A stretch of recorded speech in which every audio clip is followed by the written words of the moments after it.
त्यांना काम आहे, त्यांना तुमची डीपीडीसी महत्वाची का त्यांचं काम महत्वाचं, तुम्हीच आता ओळखा.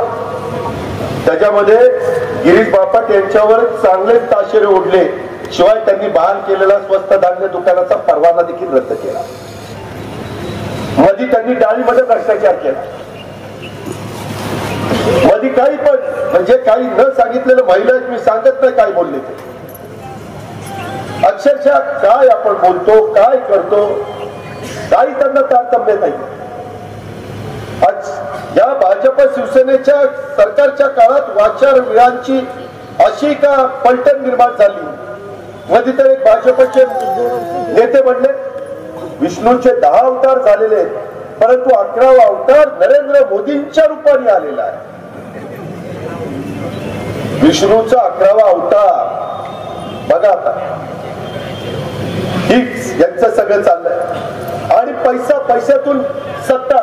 मध्ये तर तुमचे ते गिरीश महाजन म्हणले आता बारामतीलाच येतो, ये बारामतीला दाखवतो.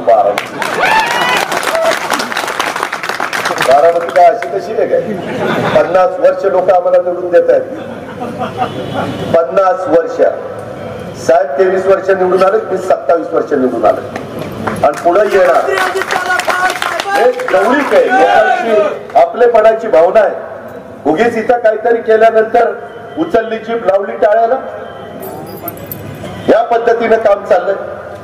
अहो त्या जनता दलाचे जेएसडीचे आमदार शिवलिंगा गौडा यांनी काय सांगितलं, ते म्हणले आमच्या पक्षाच्या एका आमदाराला कर्नाटक मध्ये जनता दल येस आणि काँग्रेसचं सरकार पाडण्याच्या करता एका आमदाराला 60 कोटी आणि मंत्रिपदाची ऑफर दिली.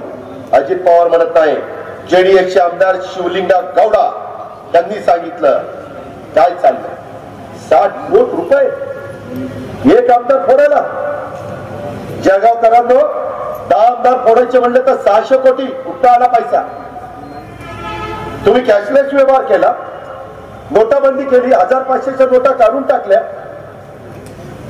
60 कोटी कोणी त्याला चेक देणार आहे का? नाही देणार. म्हणजे रोख पैसे देणार. मग हा पैसा आला कुठला? चौकीदारांनी सांगितलं पाहिजे. विजय मल्ल्या, नीरव मोदी, मेहुल चोक्सी जळगावची सुपारी घेतली, अहमदनगरची सुपारी घेतली, नाशिक मध्येही हाच कार्यक्रम त्यांनी केला. या महाशयांना संपूर्ण उत्तर महाराष्ट्रात वेगवेगळ्या शहरात का पाठवलं जातं हे आता आपल्या सगळ्यांच्या लक्षात धनंजय मुंडेंच्या भाषणानंतर आलं असेल असं मला वाटतं. आज खरं म्हणजे भारतीय जनता पक्ष अटल बिहारी वाजपेयी आणि अडवाणींचा राहिला नाही. हे अनेक घटनांतून आपल्या सगळ्यांना लक्षात यायला लागले. डोंबिवलीला काल परवा कुलकर्णी नावाच्या धनंजय कुलकर्णी नावाच्या एका भाजपच्या उपाध्यक्षाच्या दुकानामध्ये शस्त्रसाठा सापडला. दुसऱ्या दिवशी त्याला कोर्टासमोर उभं करण्यात आलं. खाली खाली खाली खाली जामिनावर त्यांना सोडून देण्याचं काम केलं. काही दिवसापूर्वी नक्षलवाद्यांच्या शिक्का पाडून फक्त नक्षलवादी विचारसरणीची काही पुस्तकं त्यांच्या घरात सापडली म्हणून त्यांना अटक केलेली आहे, ती अजून बाहेर आलेली. शस्त्रसाठा सापडणाऱ्याच्याकडे या राज्याचं प्रशासन त्याला घरी दुसऱ्या दिवशी सकाळी सोडून देऊ शकतं, पण एखाद्याला आतच घालायचं ठरवलं तर कशा पद्धतीनं घातलं जातं हे आपण सगळ्यांनी लक्षात घेतलेलं आहे. स्मरणशक्तीला उजाळा देण्याचं काम करायचं म्हणून मी आपणा सर्वांना एक विनंती करेन की थोडेशी क्लिप्स ऐका.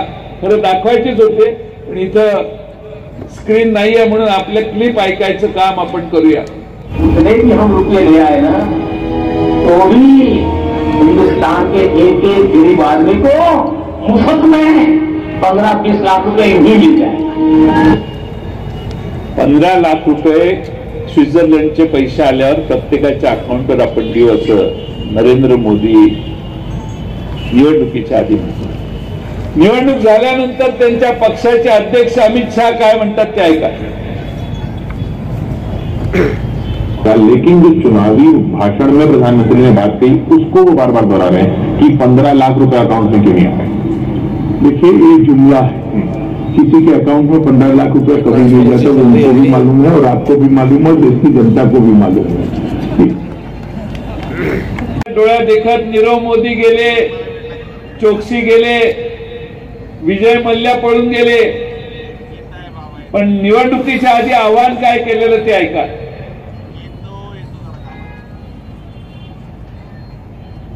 आप मुझे प्रधानमंत्री मत बनाइए, भाइयों बहनों, आप मुझे प्रधानमंत्री मत बनाइए, आप मुझे चौकीदार बनाइए, चौकीदार। और भाइयों बहनों, मैं दिल्ली में जाकर के चौकीदार की तरफ बैठूंगा और आपको विश्वास दिलाता हूं, आप ऐसा चौकीदार दिखाओगे मैं हिंदुस्तान की तिजोरी पर कोई पंजा नहीं पड़ने दूंगा। आता आपल्या देशामध्ये सर्वदूर चर्चा काय चाललेली म्हटलं की या देशामध्ये 10% लोकांना, सवर्ण असणाऱ्या, आर्थिक मागास असणाऱ्या 10% लोकांना मी आरक्षण देतो। आम्हाला आनंद वाटला, आम्ही त्याचं स्वागत केलं, आमचा कुणाचा विरोध असण्याची गरज नाही। पण नरेंद्र मोदींनी जे 10% आरक्षण दिलं ते 50%च्या वरचं आरक्षण आहे। 50%पेक्षा जेव्हा जेव्हा आरक्षण 10%चे असो, 15% असो, 16% असो वर जातं, त्यावेळी सुप्रीम कोर्टाने एक निर्णय घेतलेला आहे, ज्याची माहिती 2014ला नरेंद्र मोदी कोणत्या शब्दात देतात ते जरा तुम्ही ऐका।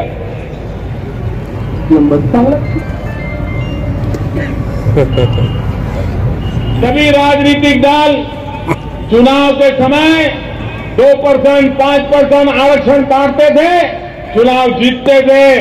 सुप्रीम कोर्ट ने निर्णय किया, सुप्रीम कोर्ट ने कहा कि 50% से अब आगे किसी को कोई आरक्षण बढ़ाने का हक नहीं है। पूरे हिंदुस्तान में अब 50% पर कैप लग गया है, उसके आगे कोई सरकार जा नहीं सकती, सुप्रीम कोर्ट ने कहा है। अब किसी को भी आगे बढ़ना है तो उसमें से कोई न कोई बेईमानी करनी पड़ती है। लालू जी पुढचं होते ना, सोनिया जी और भी कुछ राजनीतिक दल वो क्या करने जा रहे हैं आपको मालूम है। मैं दलितों को पूछता हूं, मैं महादलितों को कहता हूं, मैं पिछड़ों को कहता हूं, अति पिछड़ों को कहता हूं। नरेंद्र मोदी स्वतः सांगतायत 2014ला की 50%च्या वर सुप्रीम कोर्ट आरक्षण होऊन जाऊन देत नाही, आणि तेच नरेंद्र मोदी पायाखालची वाळू हलायला लागल्यावर या देशातल्या लोकांची दिशाभूल कसं करतात यासाठी मी हे आपल्याला ऐकवण्याचं काम केलं। माझ्या पत्रकार मित्राला उत्तर दिलं की या हिंदुस्थानामध्ये दिल्लीच्या तख्ताच्या विरोधात पहिल्यांदा जर कुणी परिवर्तनाची लढाई लढली असेल तर ती छत्रपती शिवाजी महाराजांनी लढली।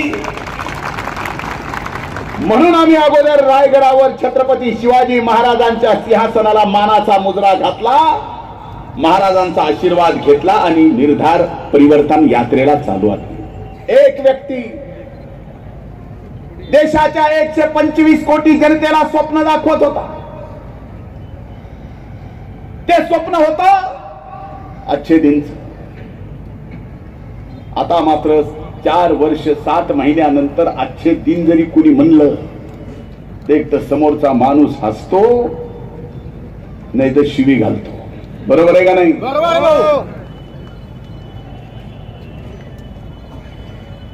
तुम्ही आम्ही या अच्छे दिनची चेष्टा केलेली सोडून द्या,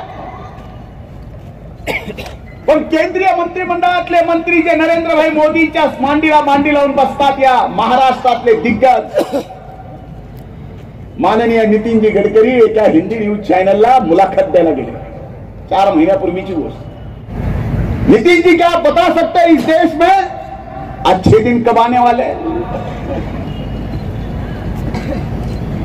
नितीन जी ने उत्तर दिलं,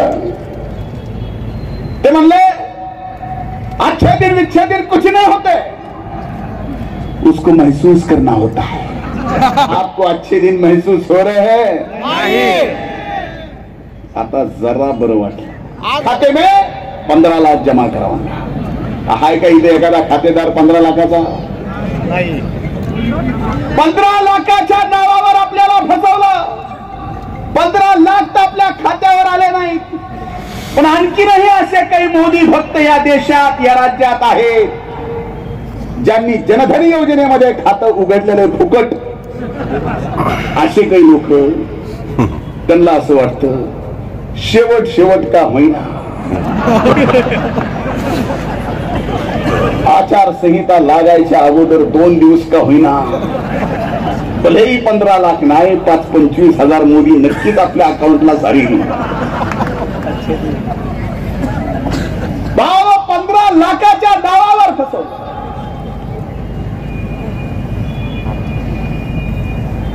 2014च्या त्या काळात टीव्हीवर भारतीय जनता पार्टी शिवसेनेची जाहिरात असायची महागाईवर, रेडिओवर असायची, वर्तमानपत्रात आपण वाचलेली आहे, बहुत हो गई महंगाई की मार। अब की बार या आता गोंधळून मोदी सरकार।